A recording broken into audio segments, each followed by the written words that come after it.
Qarıqda eli dehqonlari hökumatga topshiradigan g'alla-baroq oshliqini alvon yoki usul deb atagan edi.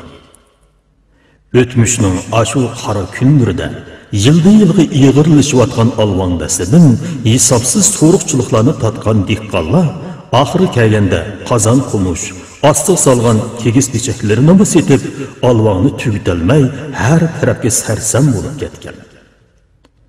Alvon usul naqshi ana shu kulfatlarning xotirasi bo'lib, xalqimiz orasida hozirgacha aytilib kelmoqda.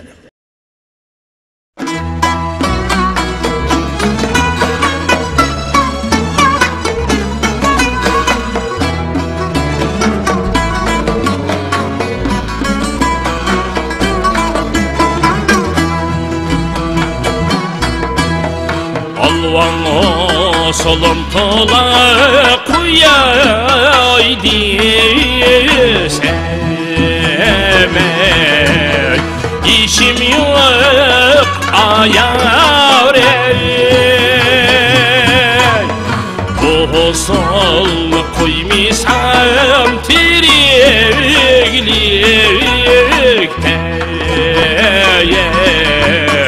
İşim yok ayar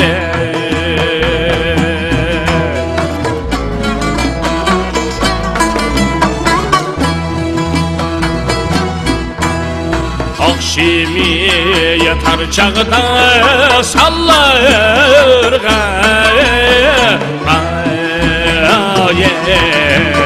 Gizkini ayar Bu can din ötüp gitti zalimlani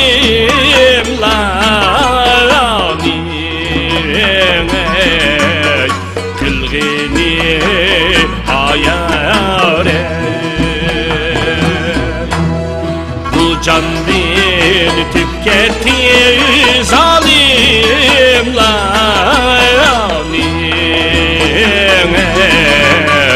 Kılgını ayar